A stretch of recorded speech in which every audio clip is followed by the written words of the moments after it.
Assalamualaikum dan salam sejahtera buat pembaca Harian Metro. Saya Siti Nur Hidayati Dayu Razali bersama jurugambar Zamanuri Isa kini berada di Kampung Dendan, Ketereh, Kota Baru. Kini bersama saya Muhammad Zul Hafiz Baharum 29 atau lebih dikenali sebagai Mak Tereh yang dibebaskan semalam selepas ditahan reman selama 3 hari. Ia susulan laporan berkaitan dengan penyebaran video menerusi laman sosial Facebook yang menunjukkan seorang lelaki mengeluarkan perkataan jelik kepada Tunku Mahkota Johor.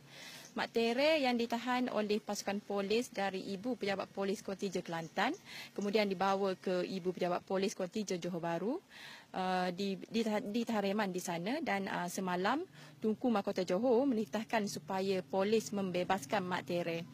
Mak Tereh kemudian dibawa ke Kota Baru malam tadi dan tiba di rumahnya pada jam 8 pagi tadi dan disambut oleh ahli keluarga dan jiran tetangga. Okey, kini bersama saya dengan Mak Tereh. Okey, Assalamualaikum Mak. Mak ceritakan sikit berhubung penahanan Mak pada hari. Okey, Mak. Assalamualaikum warahmatullahi.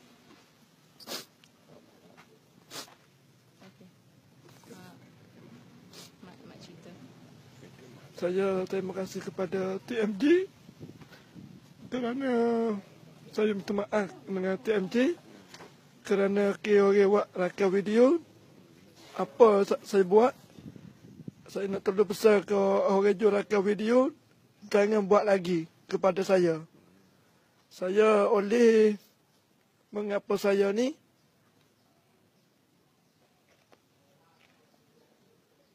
masih berada lah. Mak, maksudnya kita kasih sikit Mak lah. Maksudnya tak sebab ke lepas ni. Tulis ni memang saya tak akan buat lah. Lepas tu awak ikut ke jangan ambil sepatel. Kalau boleh jangan duduk ambil sepatel lah. Saya ni. Lepas tu Mak mana ni nak apa? Malam ni kalau boleh kita buat mai ajak ramai-ramai, nak ajak sewarga, buat mai ajak lah di Balasa, Kampung Dendan, Kota Baru. Lepas solat isyak. Dan dengan waris lah. Dengan Tok Imam apa, dengan Tok Bila. Malam ni lah. Kita buat mai ajak bersama dengan Mak Tereh lah. Saya terima kasih kepada TMJ kerana dia bagi kai ke saya.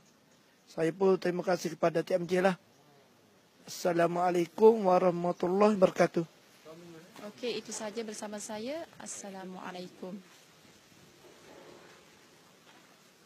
Okey, itu saja bersama saya. Assalamualaikum.